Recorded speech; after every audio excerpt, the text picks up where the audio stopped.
నమస్కారం. నా channel swap గ్లోబల్‌కి పునఃస్వాగతం. ఈరోజు నా ఛానల్‌లో మనము అమెరికా ఎలక్షన్స్‌లో ఇష్యూస్ ఏంటి? ఏమేమి ఇష్యూస్ ఉంటాయి? వాటి వెయిటేజెస్ ఏమిటి? అనే దాని గురించి నేర్చుకుందాం. ఎందుకంటే మనము ఈ అమెరికా ఎలక్షన్ న్యూస్ వింటూ ఉంటే ఈ పదాలు చాలా వస్తూ ఉంటాయి. తర్వాత నేను ఇండియా వాళ్ళ ఛానెల్స్ చూస్తున్నాను. YouTube channels about American current affairs or whatever are those things. Most of them are going wrong. So, అందుకని నేనేం చేస్తున్నానంటే ఈ వీడియోల్లో అమెరికా ఎలక్షన్‌లో ఇష్యూస్ ఏంటి? అమెరికా కాన్స్టిట్యూషన్ ఏంటి? అని ఒక సిరీస్ తయారు చేశాను. మీకు వీలుగా ఉంటే చూడండి. సో, ఇప్పుడు ఈ main issues in American elections అది చూద్దాము. దానిలోకి వెళ్ళబోయే ముందు నా ఛానల్ మీకు నచ్చినట్టయితే లైక్ చేయండి, షేర్ చేయండి, సబ్స్క్రైబ్ చేయండి. ఒక్క నిమిషంలో నేను నా వీడియోని నా స్క్రీన్‌ని షేర్ చేసి నేను I try to explain. Just give me 1 second.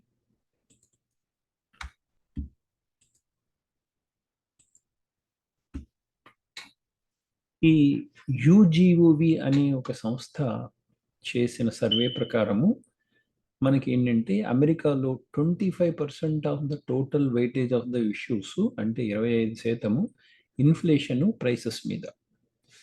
ఇప్పుడు మన 2020 నుంచి బైడెన్ వచ్చినాక మన ప్రైసెస్ చాలా పెరిగిపోయాయి. కోవిడ్ వల్ల అయితేనేమి, లేకపోతే మనీ సప్లై ఎక్కువైపోవటం వల్ల అంటే బ్యాడ్ ఫైనాన్షియల్ మేనేజ్మెంట్ అంటే అస్తన్యస్త ఆర్థిక విధానాల వల్ల కానీ ప్రైసెస్ పెరిగిపోయాయి. ఇప్పుడు బైడెన్ గారు మార్కెట్లోకి బోల్డంత ట్రిలియన్స్ ఆఫ్ డాలర్స్ మనీని వదిలాడు. సో ఆ మనీ ఉంది. ఆ మనీతోటి ప్రాజెక్ట్స్ రావాలి. మనీ సప్లై ఎక్కువైపోయినప్పుడు ప్రాబ్లమ్స్ వస్తాయి. ఇప్పుడు ఇన్ఫ్లేషన్ పెరుగుతుందండి, ప్రైసెస్ పెరిగిపోతాయి. ఆయన అదే కాకుండా జీతాలు పెంచాడు. అందరికీ మినిమం వేజ్ $7.5 ఉండేది $15 అయింది. దాని ఇంపాక్ట్ అన్ని తర్వాత చూద్దాం. So majority of the people say that inflation and prices are the primary cause. అంటే ఈ ఒక్క ఇష్యూనే తీసుకుంటే హ్యారిస్ విల్ లూజ్ ఇట్. తర్వాత ఇమ్మిగ్రేషన్ 11% ఆఫ్ ద వెయిటేజ్ అంటే టోటల్ వెయిట్లో 11% అనేది మనము ఇమ్మిగ్రేషన్ మీదకు వెళ్తుంది. అంటే ఇమ్మిగ్రేషన్ బాగోలేదు, ఇల్లీగల్ ఇమ్మిగ్రెంట్స్ వస్తున్నారు. అగైన్ నేను మళ్ళీ చెప్తాను, ఇల్లీగల్ ఇమ్మిగ్రెంట్స్ అనే రిపబ్లికన్ వాళ్ళు అంటే అన్డాక్యుమెంటెడ్ ఏలియన్స్ అని వాళ్ళు అంటారు. సో ఇది దీని గురించి. తర్వాత హెల్త్ కేర్, అందరికీ హెల్త్ కేర్. ఇప్పుడు అమెరికాలో health care is very expensive, చాలా ఖరీదైంది. అంటే ఇన్సూరెన్స్ ఉన్నవాళ్ళు కూడా ఇన్సూరెన్స్ ఒక్కొక్కసారి డినై అవుతూ ఉంటుంది. సో ఇది తర్వాత మేజర్ ఇష్యూ. అంటే 10% ప్రజలు దీని మీద ఎక్కువ కాన్సన్ట్రేట్ చేస్తున్నారంటే బెటర్ హెల్త్ కేర్ ఉంటే బాగుండు అని. తర్వాత జాబ్స్ అండ్ ఎకానమీ, 10% ప్రజలు జాబ్స్ అండ్ ఎకానమీ మీద, దెన్ 7% మాత్రం క్లైమేట్ అండ్ ఎన్విరాన్మెంట్ మీద, సివిల్ రైట్స్ మీద 6. సివిల్ రైట్స్ అంటే blacks, whites, hispanics, then transgender, gays, lesbians, ఈ ఇష్యూస్ ఓన్లీ 6% మాత్రమే ఈ విషయాల మీద తమ రాబోయే గవర్నమెంట్ని డిసైడ్ చేద్దామని అనుకుంటున్నారు. నేషనల్ సెక్యూరిటీ, అది ఓన్లీ 5% మాత్రమే దీనికి వెయిటేజ్ ఇవ్వబడింది. Taxes and government spending, 4% of the weightage is given to taxes and government spending. అంటే చాలా మందికి గవర్నమెంట్ స్పెండింగ్ అంటే ఏంటి, దానివల్ల కలిగే పరిస్థితులు ఏంటి అనేది అర్థం కాదు. కాబట్టి మనము 4% అనేది అర్థం చేసుకోవచ్చు. గన్స్, అమెరికాలో ఒక ఇష్యూ చాలా పాపులర్గా మీరు వింటూ ఉంటారు. రిపబ్లికన్ వాళ్ళు ప్రతి వాళ్ళు ఒక గన్ వేర్ చేయొచ్చు అంటారు, గన్ కొనుక్కోవచ్చు అంటారు. డెమోక్రాట్స్ గన్ కొనుక్కోవద్దు అంటారు. So this always a major issue between this two parties. అంటే ఈ రెండు పార్టీల మధ్యలో ఇది ఒక పెద్ద issue. Civil liberties, civil liberties అనే ఈ టాపిక్ గురించి మనం చూద్దాం. అంటే హిస్పానిక్ ఓటింగ్ రైట్స్ కానీ, ఉమెన్ ఇన్ ద స్పోర్ట్స్ కానీ, ట్రాన్స్జెండర్ ఇష్యూస్ కానీ, ఇవన్నీ సివిల్ లిబర్టీస్ కిందకు వస్తాయి. ఇంకొకటి మీరంతా ఆశ్చర్యపోవాల్సింది ఏంటంటే అమెరికాలో ఎడ్యుకేషను ప్రైమరీ లెవెల్లో కానీ, సెకండరీ లెవెల్లో కానీ, హై స్కూల్ కొంతవరకు ఓకే, చాలా పూర్ ఉంటుంది. ఆ ఎడ్యుకేషన్ గురించి పట్టించుకునే నాదుడుండడు. మా అబ్బాయి ఫ్రీ బస్సు ఇంగ్లీష్‌లో మాట్లాడతాడు. అంతకు మించి అక్కడ ఏమీ నేర్పించట్లేదు. సో, ఎడ్యుకేషన్ అనేది ఓన్లీ 2% పీపుల్ మాత్రమే పట్టించుకుంటున్నారు. క్రైమ్ ఇప్పుడు అమెరికా ఒకప్పుడు చూస్తే డిసిప్లిన్‌కి మారిపోయారు. ఇప్పుడు ఇండియాలో మన తెలంగాణ ఇష్యూస్‌లో బస్సులు తగలబెట్టుకోవటం రోజు ఒక ఇష్యూ అయినట్టుగా ఇప్పుడు అవుతుంది.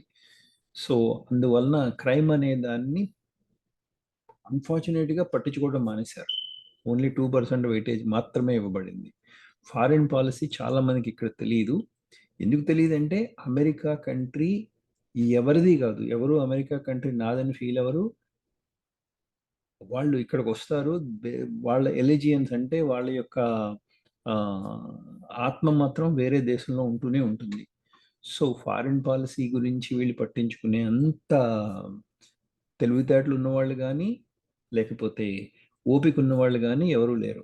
క్రిమినల్ జస్టిస్ రిఫార్మ్ ఇది ఓన్లీ కొంతమందికి ఎఫెక్ట్ అవుతుంది. So, this survey is okay. Okay. So, basically ఇవి మేజర్ ఇష్యూస్.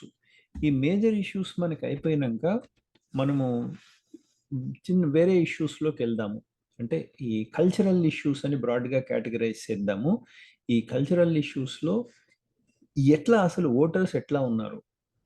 ఈ గన్ ఓనర్‌షిప్ అనేది ఈ గన్నులుంటే ప్రజలు తమని తాము రక్షించుకునే వీలుంటుంది అనే దానికి హారిస్ ఓటర్స్ అంటే ఇదివరకు బైడెన్ ఓటర్స్ ఇప్పుడు హారిస్ ఓటర్స్ 23% మాత్రమే వాళ్ళు మా గన్స్ ఉంటే మంచిది అంటారు. వేరస్ ట్రంప్ ఓటర్స్ 80 86% మంది గన్లుంటే దే కెన్ ప్రొటెక్ట్ దెమ్‌సెల్వ్స్ అని అనుకుంటారు. స్లేవరీ అంటే మన ఎప్పుడో జరిగిన స్లేవరీ అది బ్లాక్ పాపులేషన్ యొక్క అభివృద్ధి మీద ఎంతో కొంత మా వెయిటేజ్ ఉంది. ఎంతో కొంత ప్రభావం ఉంది అనేది డెమోక్రటిక్ పార్టీలో 79% మంది నమ్ముతారు. రిపబ్లికన్ పార్టీలో 27% మంది నమ్ముతారు. దీనికి కనెక్టింగ్ ఇష్యూస్ ఉన్నాయి. అంటే కనెక్టింగ్ ఇష్యూస్ మనం ఎప్పుడన్నా మాట్లాడుకోవచ్చు.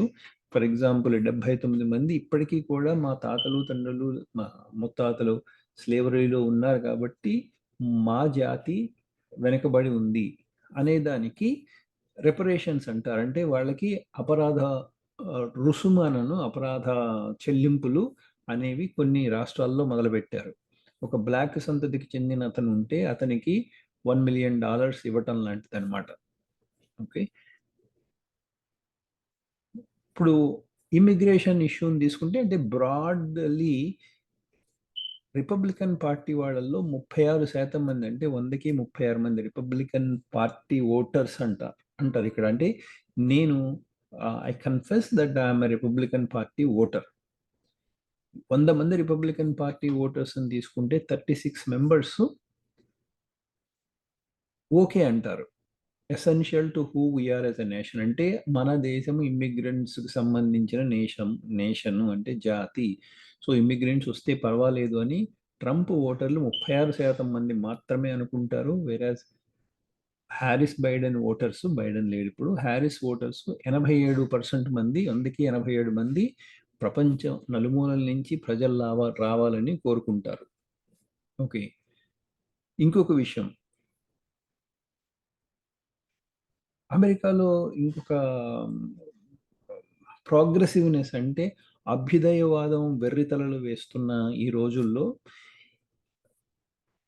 ఆడ, మగ మనకు తెలిసి మధ్యస్థంగా ఉండేది.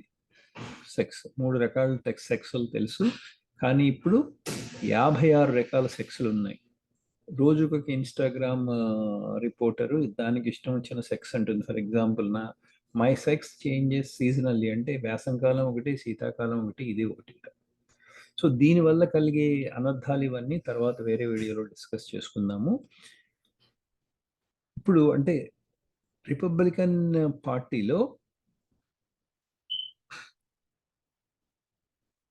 9% మంది మాత్రమే బర్త్ పుట్టినప్పుడు ఉండే సెక్స్ కాకుండా ఏ సెక్స్ నన్నా అసైన్ చేసుకోవచ్చు అనుకుంటారు. అంటే రిపబ్లికన్ పార్టీ వాళ్ళు 91% మంది ఈ సెక్స్ మార్పిడి సెక్స్ అసైన్ చేసుకోవటం అంటే నా సెక్స్ నేను తర్వాత డిసైడ్ చేసుకుంటా అనే దాన్ని వ్యతిరేకిస్తారు. అంటే బేసిక్గా కన్జర్వేటివ్ ప్రిన్సిపల్ మన ఇండియన్స్ ఎట్లా ఉంటారో అట్లాగా.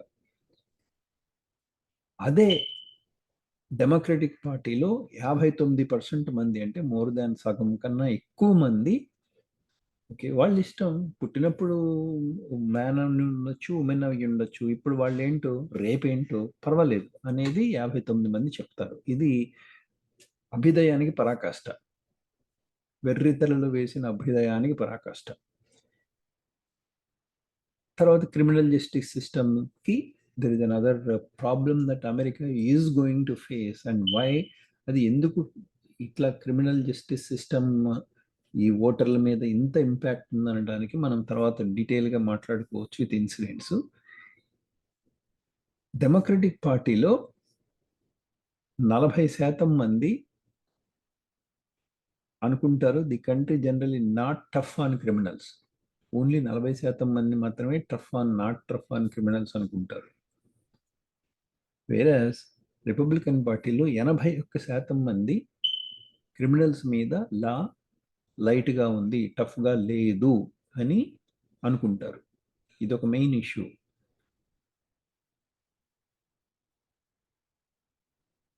డెమోక్రటిక్ పార్టీలో ఈ పిల్లలు ఫ్యామిలీ గురించి, పెళ్ళి పిల్లలు ఫ్యామిలీ ఉంటే సొసైటీ బాగుంటుందని ఓన్లీ 19% మాత్రమే నమ్ముతారు. వేరే రిపబ్లికన్ పార్టీలో 60% మంది నమ్ముతారు. ఇది చాలా భయంకరమైన, అగైన్ ప్రగతిశీల అభ్యుదయవాదానికి బ్యాడ్ వేలో ఎలా వెళ్తుంది అనడానికి ఇది ఒక example. Again religion should be kept out of government, అంటే మతము రాజ్యాంగం మతం చుట్టూ ఆలంబన చేసుకోకూడదు అనేది రిపబ్లికన్లో 56% మంది అనుకుంటారు, డెమోక్రాట్లో 86% మంది అనుకుంటారు. తర్వాత women men, sexual difference, gender equality inequality గురించి 9% మంది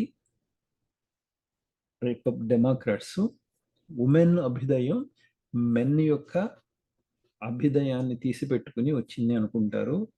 అలా కాదని రిపబ్లికన్ పార్టీ వాళ్ళు అనుకుంటారు. ఇవి మనకి మేజర్ ఇష్యూస్. ఇప్పుడు మనము నెక్స్ట్ వీడియోలో ఏం చేద్దామంటే ఈ ఒక్కొక్క ఇష్యూ, అంటే ఫర్ ఎగ్జాంపుల్ అబార్షన్ ఇష్యూ అనేది ఇక్కడ ఇంకా రాలేదు, నేను చెప్పలేదు. అబార్షన్ ఇష్యూ ఏంటి, గన్ ఇష్యూ ఏంటి, what are the way different laws, వీళ్ళు ఎందుకు ఈ ఇష్యూస్ని పెద్దవిగా చేస్తారు, తర్వాత ట్రాన్స్జెండర్ కానీ జెండర్ కానీ ఈ ఇష్యూస్ని ఎందుకు ఇంత విపరీత ధోరణిలో డిస్కస్ చేస్తూ ఉంటారు అనే దాని గురించి మనం తెలుసుకుందాం. ఇప్పటివరకు నా వీడియో మీకు నచ్చినట్టయితే లైక్ చేయండి, షేర్ చేయండి, సబ్స్క్రైబ్ చేయండి, నోటిఫికేషన్స్ కోసం గంట నొక్కండి అండ్ కామెంట్స్ రూపంలో మీ అభిప్రాయం తెలియజేయండి. అంతవరకు మీ కృష్ణ వేమూరి. Thank you.